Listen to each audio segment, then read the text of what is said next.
እኔ መምህር ሶፎንያስ መልካሙ እባላለሁ። በጣም ጥሩ ተማሪዎች፣ ዛሬም እንደተለመደው ሁሉ በጣም ጥሩና ደስ የሚል ጊዜን ለማሳለፍ ተገናኝተናል።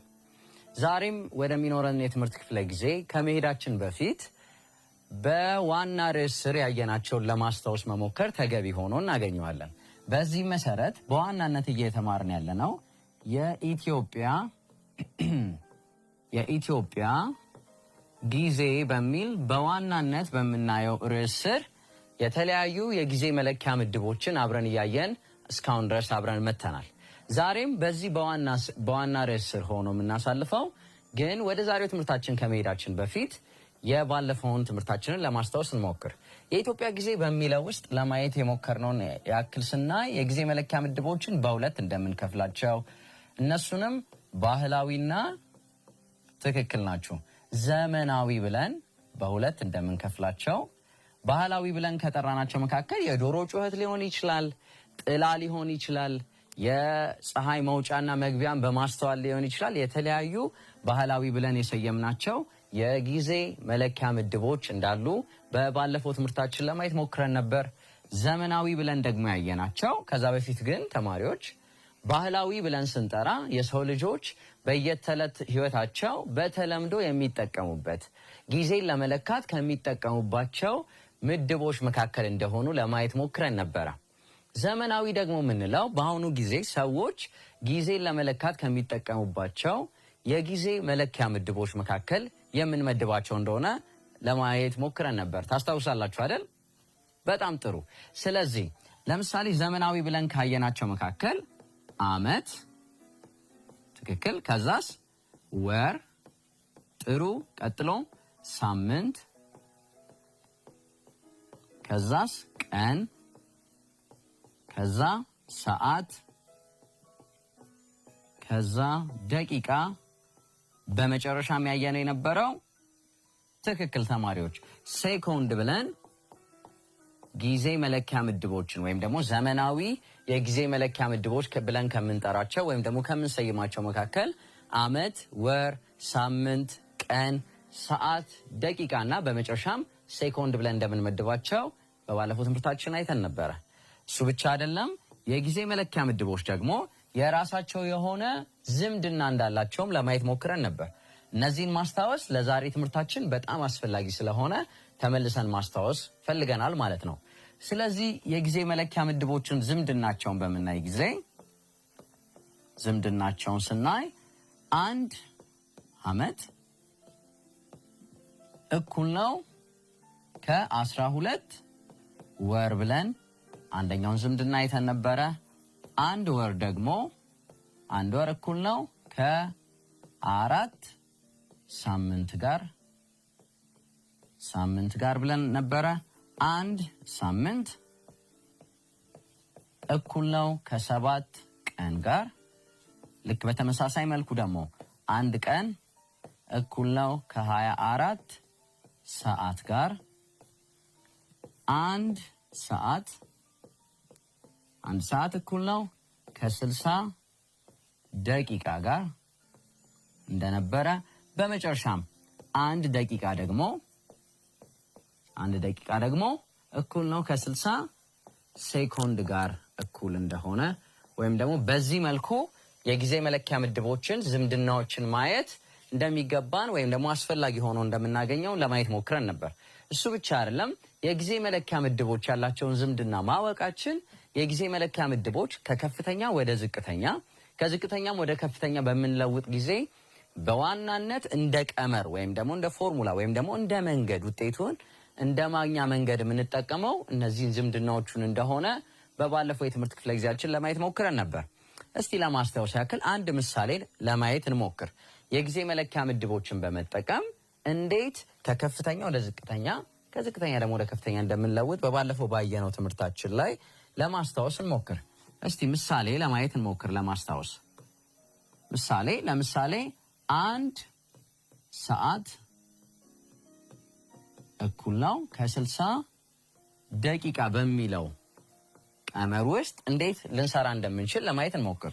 ለምሳሌ 3 ሰዓትን ወደ ደቂቃ ቀይሩ ብንባል እንዴት እንደምንቀይር እኔ ከዚህ በፊት ማስታወስ የሚገባን በባለፈው የትምህርት ክፍለ ጊዜያችንም ለማየት እንደሞከር ነው ከከፍተኛ የጊዜ መለኪያ ምድብ ወደ ዝቅተኛ የጊዜ መለኪያ ምድብ በመንቀየር ጊዜ የምንጠቀመው ሂሳባዊ ስሌት የማባዛትን የሂሳብ ስሌት እንደሆነ ለማስታወስ እጋብዛለሁ።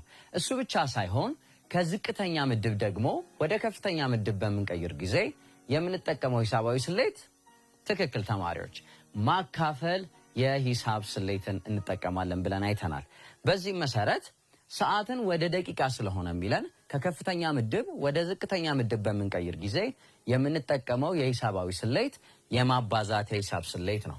በዚህ መሰረት አንድ ሰዓት መፍትሄያችንን ስንፈልግ መፍትሄ ስንፈልግ አንድ ሰዓት እኩል ነው ከ60 ደቂቃ ጋር ከሆነ እንላለን።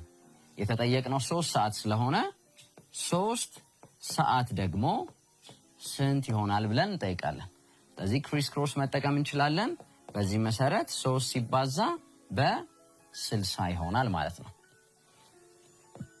ታስታውሱ እንደሆነ የማባዛትን የስሌት ስናይ የ10 ብዜት የ100 ብዜት የ1000 ብዜት እያልን ከሄድን የምናደርገው ዜሮ ያልሆነውን ሙሉ ቁጥር ብቻ ማባዛት በቂ ነው። ምን ማለት ነው? ዜሮን መተውና ሙሉ ቁጥሮቹን ብቻ ማባዛት በቂ ነው። ከዛ በኋላ ዜሮ መጨመር። በዚህ መሰረት 3 ሲባዛ በ60 የሚለውን ዜሮን በመተው 6 ሲባዛ በ3 ማድረግ እንችላለን። ስለዚህ 6 ጊዜ 3 18 ይሆናል። ስለዚህ ያስቀመጥናትን ዜሮ እንጨምርበታለን ማለት ነው። ስለዚህ 3 ሲባዛ 60 180 ይሆናል። ስለዚህ 180 ወደ ምን ቀየር ነው? ወደ ደቂቃ ቀየር ነው ማለት ነው። ጥሩ። ስለዚህ 3 ሰዓት መልሳችን የሚሆነው 3 ሰዓት እኩል ነው እሺ ከ180 ደቂቃ ጋር ይሆናል ማለት ነው። ስለዚህ በዚህ መሰረት 3 ሰዓትን ወደ ደቂቃ ስንቀይረው 180 ደቂቃ ይሆንልናል ማለት ነው። ስለዚህ በዚህ መሰረት በጣም በቀላሉ የጊዜ መለኪያ ምድቦችን መቀየር እንደምንችል በባለፈው የትምህርት ክፍለ ጊዜያችን ለማየት ሞክረን ነበር። ጥሩ። ይሄን ያክል ካስታወስን ዛሬ ደግሞ ወደሚኖረን ተወዳጅ የትምህርት ክፍለ ጊዜ አብረን እናሳልፋለን። በዛሬ ትምህርታችን 2 ርዕሶችን አብረን የምናይ ይሆናል። የጊዜ መለኪያ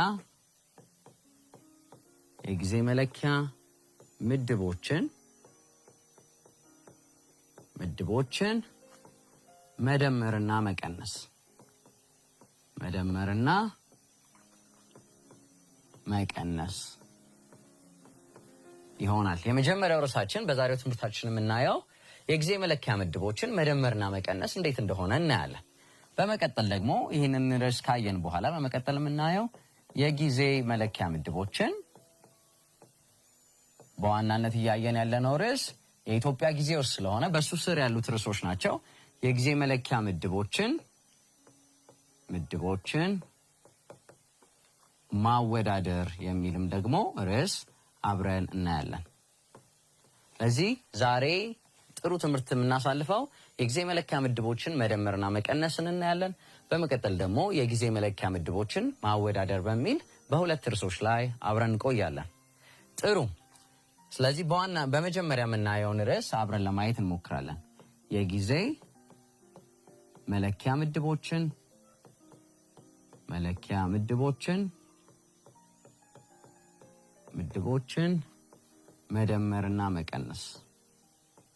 መደመርና መቀነስ። ጥሩ። በዋናነት በመጀመሪያ ርዕሳችን የምናየው የጊዜ መለኪያ ምድቦችን መደመርና መቀነስ ነው። እንግዲህ ተማሪዎች ሁላችንም እንደምናውቀው 4 የሂሳብ ስሌቶች እንዳሉ እናውቃለን። ከነሱ መካከል መደመር፣ መቀነስ፣ ማባዛትና ማካፈል ይሆናል። ስለዚህ በዛሬ የምናየው ከ4ቱ የሂሳብ ስሌቶች መካከል የሆኑትን 2ቱን መደመርና መቀነስን በመጠቀም ይሆናል። ስለዚህ የመጀመሪያው የምናየው ማስታወሻችንን እንወስዳለን። የጊዜ መለኪያ ምድቦችን ለመደመርም ሆነ ለመቀነስ የራሱ የሆነ ሂሳባዊ ህግ አለው። ስለዚህ የመጀመሪያው ህጋችንን ስናይ የጊዜ መለኪያ ምድቦችን ለመደመርም ሆነ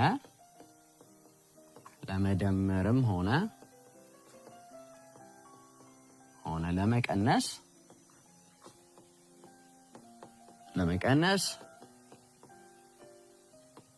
ተመሳሳይ ምድብ መሆን ይኖርባቸዋል።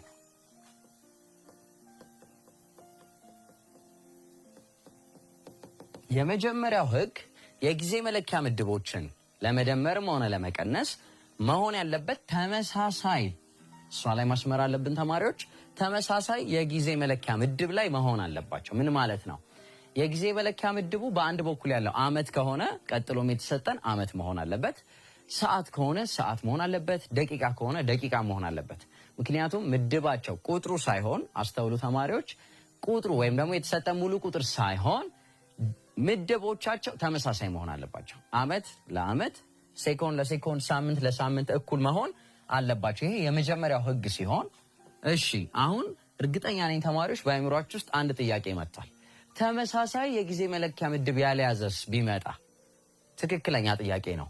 እንደሱ አይነት ደግሞ ጥያቄ ቢመጣ ተመሳሳይ፣ ሁለተኛ ህጋችን ተመሳሳይ የጊዜ መለኪያ ምድብ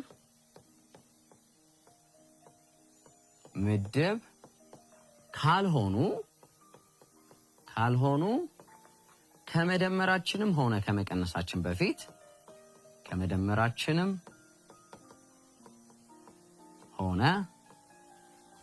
ከመደመራችንም ሆነ ከመቀነሳችን በፊት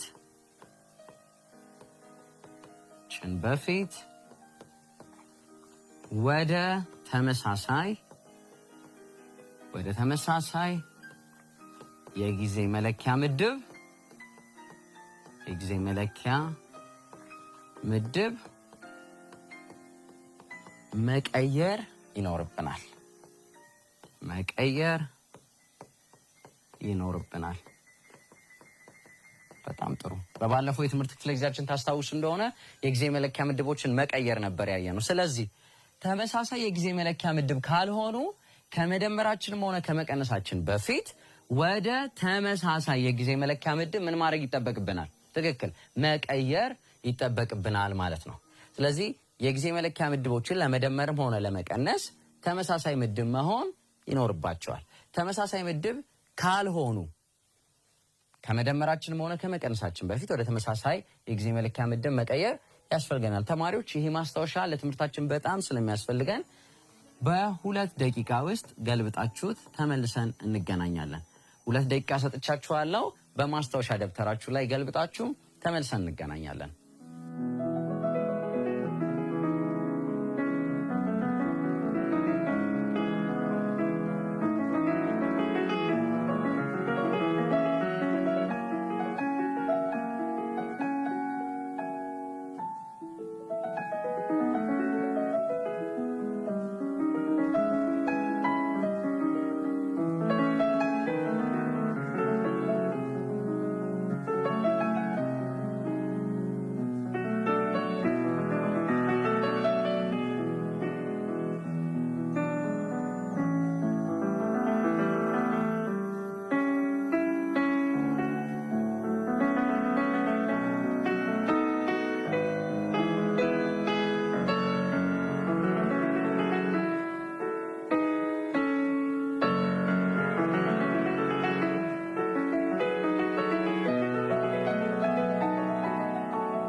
እሺ ተማሪዎች ተመልሰን ተገናኝተናል። እንግዲህ እዚህ ላይ በምስሉ ላይ የምትመለከቱት ማስታወሻ ለትምህርታችን በጣም ስለሚረዳ በፊት ለፊታችሁ በሚገኘው ማስታወሻ ደብተራችሁ ላይ እንድትገለብጡት ጋብዣችኋለሁ። ጥሩ። እንግዲያውስ እነዚህን ሁለት ዋና ህጎችን ከያዘን እስቲ ምሳሌዎችን ደግሞ አብረን በማየት እናሳልፍ። ምሳሌ 1 የሚከተሉትን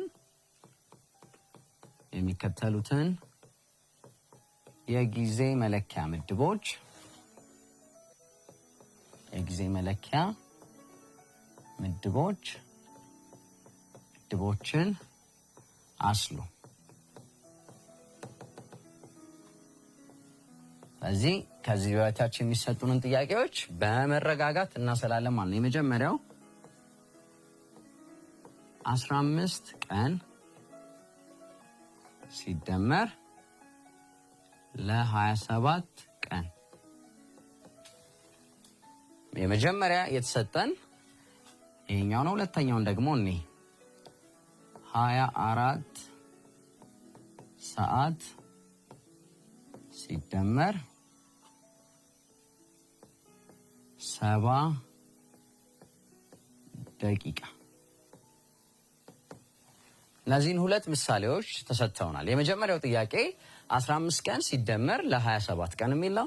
ሁለተኛው ጥያቄ ደግሞ ስናየው 24 ሰዓት ሲደመር ለ70 ደቂቃ ይላል።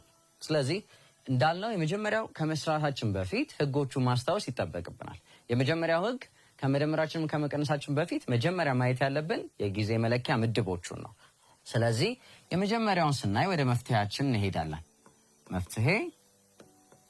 የመጀመሪያው መፍትሄ በምናይ ጊዜ ይህ ጥያቄ 15 ቀን ሲደመር 27 ቀን ነው የሚለው።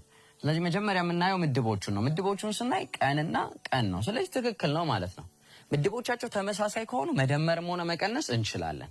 ተመሳሳይ የጊዜ መለኪያ ምድቦች ካልሆኑ ግን ወደ ተመሳሳይ መቀየር እንዳለብን መጽሐፋችን አስተምሮናል። ስለዚህ 15 ሲደመር ለ27 እናረጋለን ማለት ነው። ስለዚህ ሁለቱም መደመር ነው። 27 ሲደመር በጣም በቀላሉ ይሄው ቁልቁል 15 12 ይሆናል። አንድ አለኝ 2 ሲደመር 1 3 ከአንድ ጋር ስለዚህ ስንት መጣ? 42 ምን ሆነ? ቀን ነው። የጊዜ መለኪያ ምድቦቹን መጻፍ ይጠበቅብናል። ስለዚህ ተመሳሳይ ስለሆነ ቀጥታ መደመርም ሆነ መቀነስ እንችላለን ማለት ነው። ስለዚህ ተመሳሳይ ግን ምድብ ከሌላቸው ግን ከመደመራችንም ሆነ ከመቀነሳችን በፊት ወደ ተመሳሳይ የጊዜ መለኪያ ምድብ መቀየር ይጠበቅብናል ማለት ነው። ስለዚህ የመጀመሪያው መፍትሄያችን 15 ቀን ሲደመር ለ27 ቀን የሚለው 42 ቀን የሚል መፍትሄን አግኝተናል ማለት ነው። በተመሳሳይ እስቲ ወደ ሁለተኛው ደግሞ እንሂድ። ሁለተኛው ምሳሌያችን ደግሞ ወይም ደግሞ ለብለን የሰጠነው ምሳሌያችን ደግሞ የሰጠን ምንድነው? 24 ሰዓት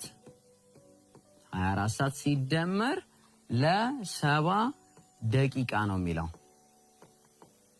ስለዚህ አሁን እነዚህን ስሩልን ብሎ ሰጥቶናል ማለት ነው። ስለዚህ በምናይ ጊዜ መጀመሪያ ከመደመራችን በፊት የጊዜ መለኪያ ምድቦቹን እናያለን። የጊዜ መለኪያ ምድቦቹን በምናይ ጊዜ በዚህ ጥያቄ ላይ ሰዓትና ደቂቃን ይሰጠናል። ሁለት የተለያዩ የጊዜ መለኪያ ምድቦች ማለት ነው። ስለዚህ ምንድነው ህጉ የሚለው?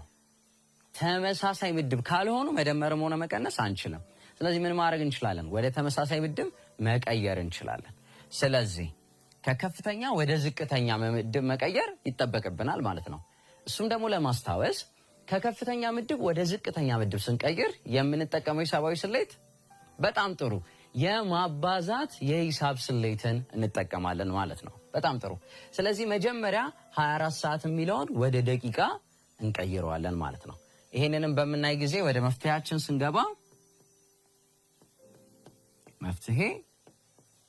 ስንገባ መጀመሪያ የምንቀይረው 24 ሰዓትን ወደ ደቂቃ ነው። ስለዚህ ይሄን ደግሞ ለመጠቀም ደግሞ የምንጠቀምበት ቀመር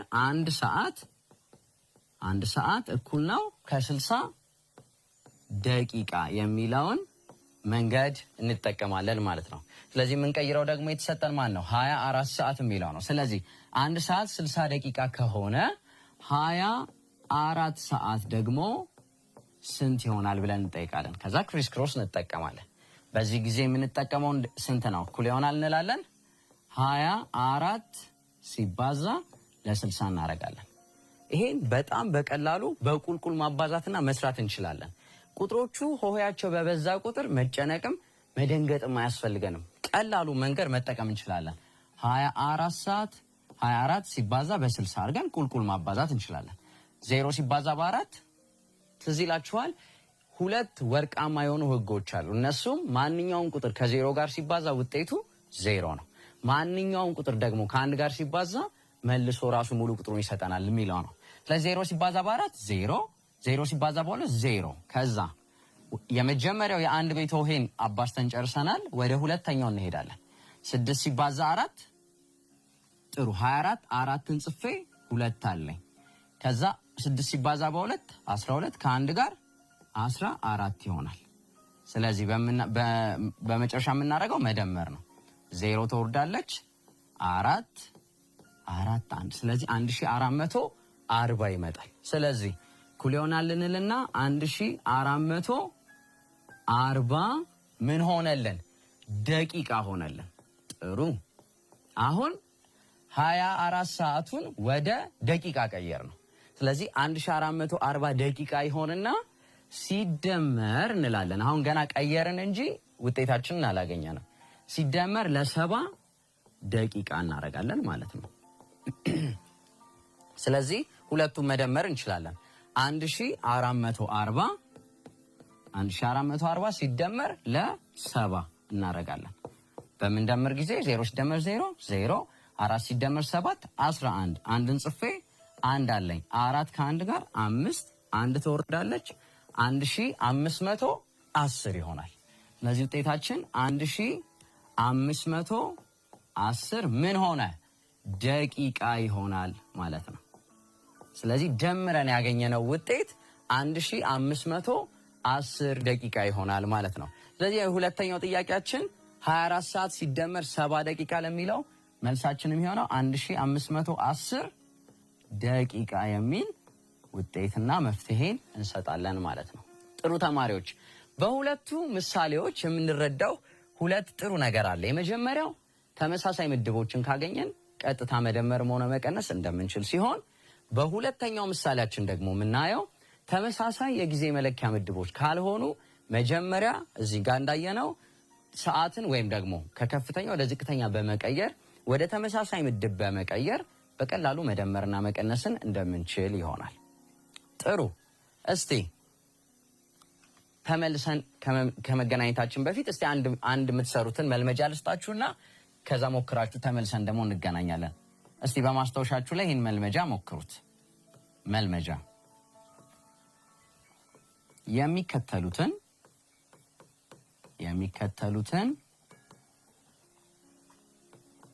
የጊዜ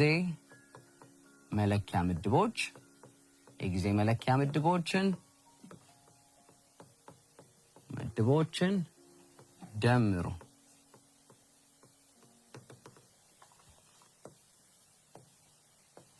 አሁን ባየናቸው ምሳሌ መሰረት እነዚህ ከስር የሚሰጡንን ጥያቄዎች በመስራት ተመልሰን እንገናኛለን። የመጀመሪያው 7 ሳምንት ሲደመር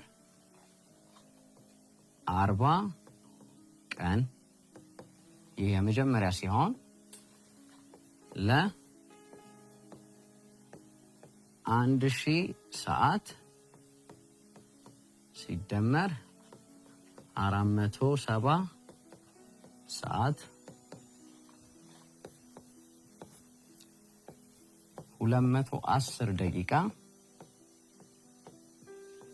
ሲደመር 2000 ሴኮንድ። እሺ፣ እነዚህን 3 ጥያቄዎች በ4 ደቂቃ ውስጥ ሰርታችሁ ተመልሰን እንገናኛለን።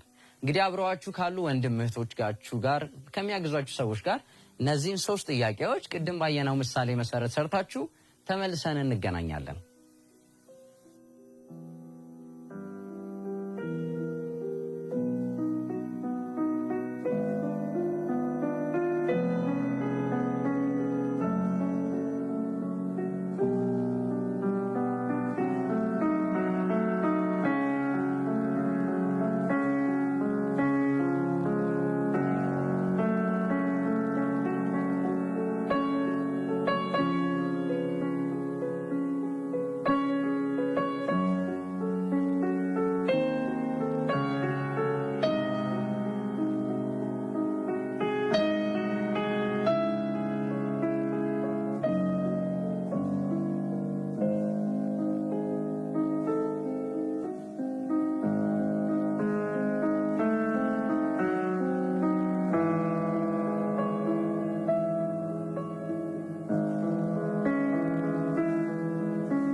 እሺ ተማሪዎች ተመልሰን ተገናኝተናል። እንደሞከራችሁት ባለሙሉ ተስፋ ነኝ። እንግዲህ እስቲ የሞከራችሁትን ደግሞ አብረን እንሰራለን። ትክክል ከሆናችሁ በጣም ጥሩ። በዚሁ በደንብ እንዲዳብርላችሁ ደጋግሞ መስራት ይጠበቅባችኋል። ትክክል ደግሞ አልሰራችሁም ማለት አትችሉም ማለት አይደለም። እሱም በድጋሚ በመስራት ድጋሚ ወደ ትክክለኛው መስመር መምጣት እንደምትችሉ ነግራችኋለሁ። ጥሩ። እስቲ አሁን መፍትሄውን አብረን የምንፈልግበት ሰዓት ይሆናል። የመጀመሪያው ጥያቄያችን መፍትሄ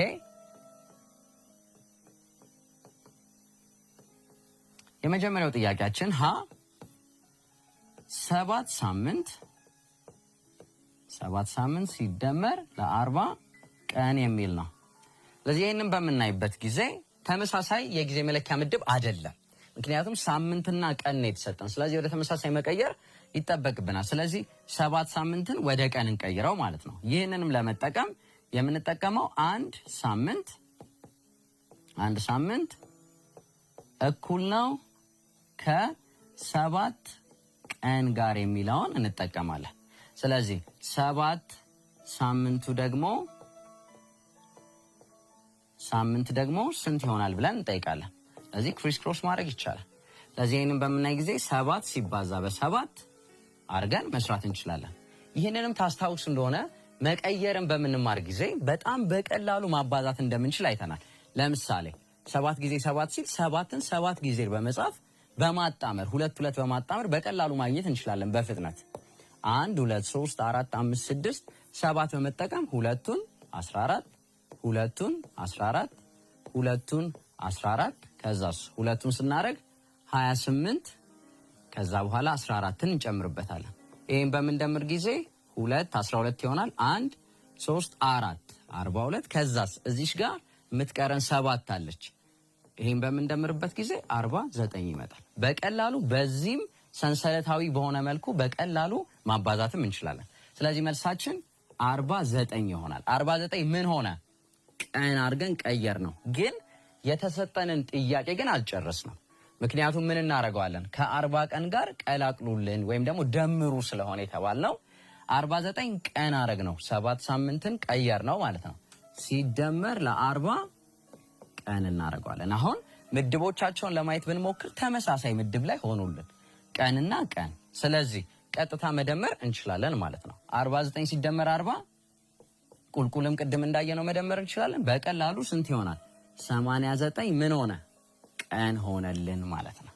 በዚህ መልኩ በጣም በቀላሉ ደምረን የጊዜ መለኪያ ምድቦችን ውጤት ማግኘት እንችላለን። ስለዚህ የመጀመሪያው ጥያቄያችን መልሱ 89 ቀን ይሆናል ማለት ነው። በጣም ቀላል ነው። ተመሳሳይ ምድብ ከሆኑ ቀጥታ መደመርም ሆነ መቀነስ እንችላለን።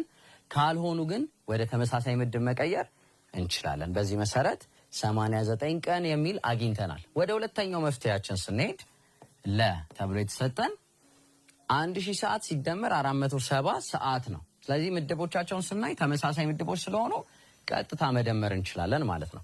በዚህም መሰረት 1000 ሲደመር ለ470 ይህም በቀላሉ 0 7 4 1 ስለዚህ 1470 ውጤታችን የሚሆነው 1000 ትላላችሁ ሲደመር 470 እንላለን። እኩል ይሆናል ውጤታችን 1470 ምን ሆነ? ልኬቱ ግን ምድቡ መጻፍ ይጠበቅበታል። ሰዓት ስለሆነ 1470 ሰዓት ብለን ውጤታችንን እናስቀምጣለን ማለት ነው። ሁለተኛው ጥያቄ በጣም ቀላል ነው። ወደ ሐመርኋ ስንሄድ ሐመርኋ ደግሞ የተጠየቅነው 210 ደቂቃ ሲደመር ለ2000 ሴኮንድ የሚል ነው። ለዚህ የጊዜ መለኪያ ምድባቸው ደቂቃና ሴኮንድ ናቸው። ለዚህ የተለያዩ ምድቦች ስለሆኑ መጀመሪያ ወደ ተመሳሳይ ምድብ መቀየር ይጠበቅብናል። በዚህ መሰረት ደቂቃን ወደ ሴኮንድ እንቀይራለን። ይህንንም ለመጠቀም የምንጠቀመው ቀመር አንድ ደቂቃ እኩል ነው ከስንት ጋር? ከ60 ሴኮንድ ጋር የሚለውን እንጠቀማለን። የተጠየቅነው 210 ደቂቃ ስንት ይሆናል ነው። ስለዚህ ክሪስ ክሮስ እናደርጋለን። በዚህ መሰረት 210 ሲባዛ በ60 ማድረግ እንችላለን። ይህንንም ቁልቁል በማባዛት ማግኘት እንችላለን። 210 ሲባዛ በ60 0 ሲባዛ በ0 0 0 ሲባዛ በ1 0 0 ሲባዛ በ2 0 ማንኛውም ቁጥር ከዜሮ ጋር ሲባዛ ውጤቱ 0 ነው። ስለዚህ 6 ሲባዛ በ0 6 ጊዜ 0 ስንት ነው? ማንኛውም ቁጥር ከዜሮ ጋር ሲባዛ 0 ነው። 0 6 ሲባዛ 1 6 6 ሲባዛ 2 12። ስለዚህ አሁን መደመር እንችላለን። 0 ይወርዳል። 0 ሲደመር 0 0 6 ትወርዳለች 2 1። ስለዚህ ውጤታችን ስንት መጣ? 12600 ይሆናል ማለት ነው። ስለዚህ በዚህ መሰረት 12600 ምን ሆነልን? ሴኮንድ ሆነ። ሴኮንድ ሲደመር እንልና አሁን ደቂቃውን ነው እንጂ የቀየርነው ሴኮንዱን አልጨረስንም። ስለዚህ ከስንት ጋር ነው የሚለን? ከ2000 ሴኮንድ ጋር ይሆናል ማለት ነው። ስለዚህ ሁለቱን መደመር እንችላለን ማለት ነው። 12600 ሲደመር ለ2000 ይሆናል። ስለዚህ ይህንን በምንደምር ጊዜ 0 ሲደመር 0 0 0 6 ሲደመር 0 6 2 ሲደመር 2 4 1 ትወርዳለች። 14600 ምን መጣልን? 14600 ሴኮንድ ይሆናል ማለት ነው። ስለዚህ በዚህ መልኩ በጣም በቀላሉ ውጤታችንን ማግኘት እንችላለን ማለት ነው። ስለዚህ በደንብ ማስተዋል ያለባችሁን ነገር ትምህርቴን ከማብቃቴ በፊት አንዴ ላስታውሳችሁ። ይህ ምንድነው? የጊዜ መለኪያ ምድቦችን መደመርም ሆነ መቀነስ ይቻላል። መደመርና መቀነስ ግን ከመጀመራችን በፊት ወይ ደግሞ ከመስራታችን በፊት ግን አንድ ማረጋገጥ ያለብን ሂሳባዊ ህግ አለ። እሱም ተመሳሳይ የጊዜ መለኪያ ምድብ መሆን አለባቸው። ስለዚህ ተመሳሳይ ምድብ ካልሆኑ ግን ወደ ተመሳሳይ የጊዜ መለኪያ ምድብ መቀየር ግን ይጠበቅብናል። ከቀየርም በኋላ ግን ሂሳባዊ መንገዱን በመጠቀም መደመርም ሆነ መቀነስ እንችላለን ማለት ነው። ጥሩ። የዛሬ ትምህርቴን ከማብቃቴ በፊት በሁለተኛ ርዕስ ላይ ያየናትን ወይም ደግሞ እናያለን ብለን ያሰብነውን ማወዳደርን እናያለን። ተመሳሳይ ነው፣ ግን አንድ ሁለት ምሳሌዎችን ብቻ ሰጣችኋለሁ። ከኔ ጋር ሆኖ የጊዜ መለኪያ ምድቦችን ማወዳደር። የጊዜ መለኪያ ምድቦችን ስናወዳደር ማድረግ ያለብን አንድ ህግ አለ። አስተውሉ።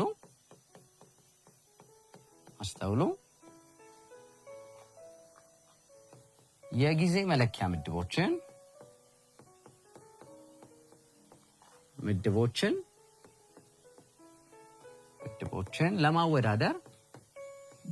ለማወዳደር ተመሳሳይ ልክ እንደ መደመርና እንደ መቀነስ ሁሉ ተመሳሳይ የጊዜ መለኪያ ምድብ መሆን አለባቸው። ስለዚህ የመጀመሪያው ህጋችን የጊዜ መለኪያ ምድቦችን ለማወዳደር ተመሳሳይ የጊዜ መለኪያ ምድብ መሆን አለባቸው፣ ልክ እንደ መደመሩና እንደ መቀነሱ። ካልሆኑስ? ይሄ ጥያቄ ሁላችንም ላይ የሚፈጠር ነው። ተመሳሳይ ምድብ ሳይሆኑ አወዳድሩ ብንባልስ ምን ማድረግ አለብን? ተመሳሳይ ምድብ ካልሆኑ ወደ ተመሳሳይ ምድብ በመቀየር ማወዳደር። በቃ እነዚህ ሁለት ህጎች ማወዳደር ላይ አስፈላጊ ናቸው። የመጀመሪያው ተመሳሳይ መሆን አለባቸው። ካልሆኑ ደግሞ ወደ ተመሳሳይ ምድብ እንቀይራለን። ቅድም እንደተማርነው በመደመርና በመቀነስ ላይ ልክ እንደዛ ነው። ምሳሌዎችን እስቲ እኔ ምሳሌዎችን ስናይ የመጀመሪያው የጊዜ መለኪያ ምድቦችን አወዳድሩ።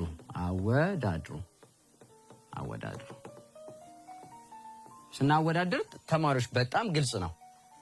ይበልጣል፣ ያንሳል እና እኩል ይሆናልን በመጠቀም ነው።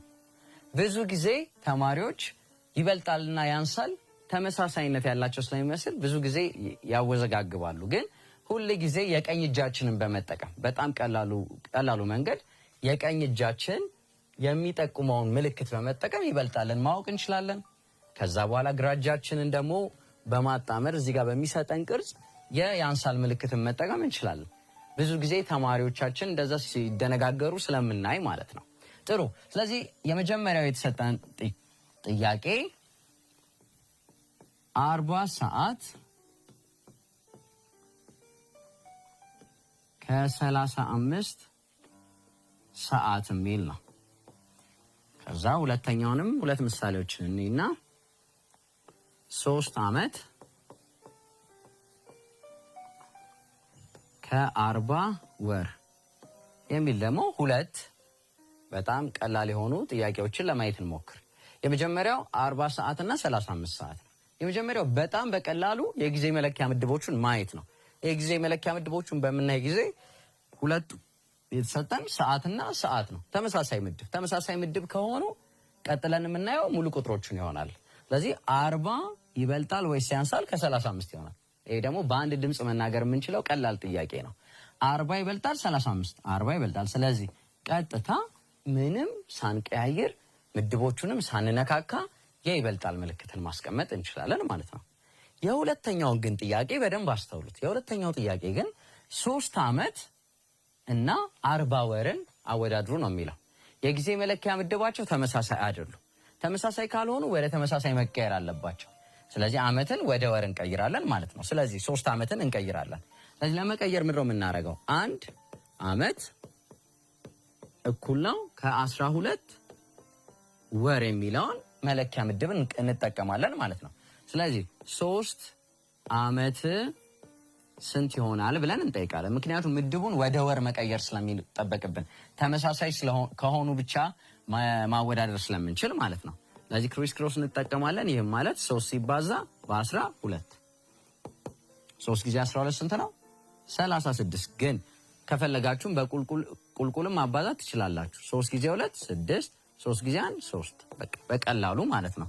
እንደዚህ እያረኩኝ የማባዛት ስሌትን የማሳያችሁ በጣም በቀላሉ ትልቅ ቁጥሮችን ቢመጡ በቀላሉ ማባዛት እንድትችሉ ለማስታወስ ያክል ነው።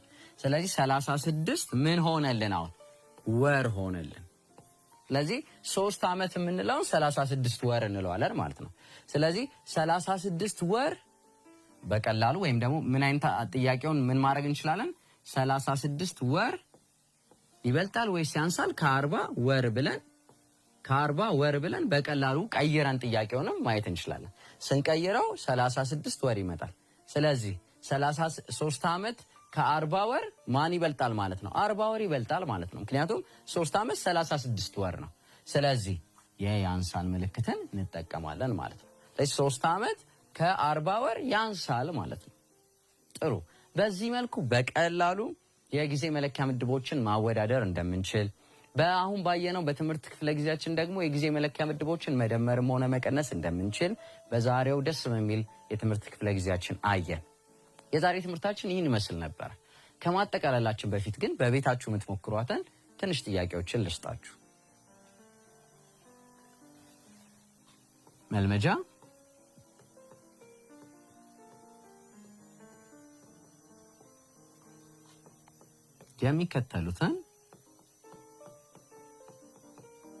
የሚከተሉትን የጊዜ መለኪያ ምድቦችን አስሉ።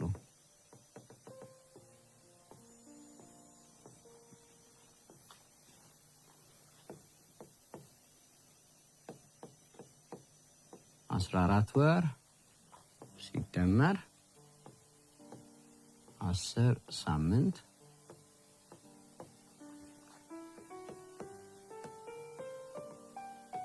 አንድ 1500 ሰዓት ሲደመር 4010 ሰዓት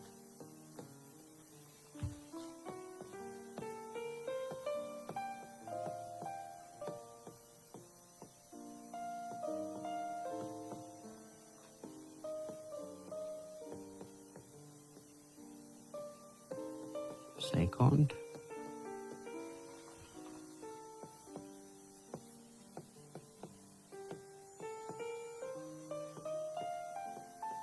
40 ዓመት ሲደመር 1000 ወር ይሆናል። በመጨረሻም ሁለተኛው ትእዛዛችን የሚከተሉትን የጊዜ መለኪያ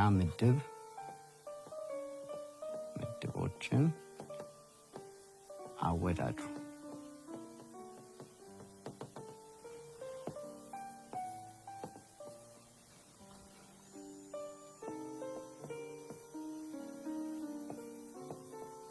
መቶ 47 ሰዓት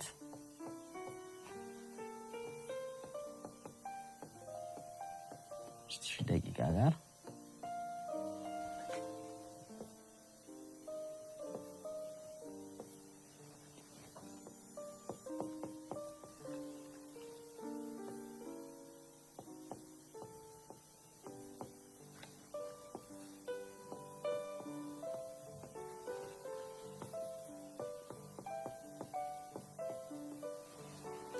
እሺ ይሄንን ሁለት ትእዛዞችን የያዙትን እነዚህን ጥያቄዎች በደብተራችሁ ላይ በመገልበጥ የዛሬ ትምህርታችን ምን ያህል በውስጣችሁ እንደገባ ራሳችሁን በማወቅ በመስራት እንድታረጋግጡ ጋብዛለሁ። ዛሬ ያየነውን በደንብ እንድታስተውሉ በውስጣችሁ የገባውን ለወንድም ለጓደኞቻችሁ የነገራችሁ እውቀታችሁን በውስጣችሁ እንድታዳብሩ እየጋበዝኩኝ እስካሁን ድረስ አብሬያችሁ የነበርኩት እኔ መምህር ሶፎንያስ መልካሙ እባላለሁ። እንግዲህ ተማሪዎች ትምህርታችሁ ላይ ትኩረት እንድታደርጉ ጋብዛለሁ። ሰላም ሁኑ ተማሪዎች።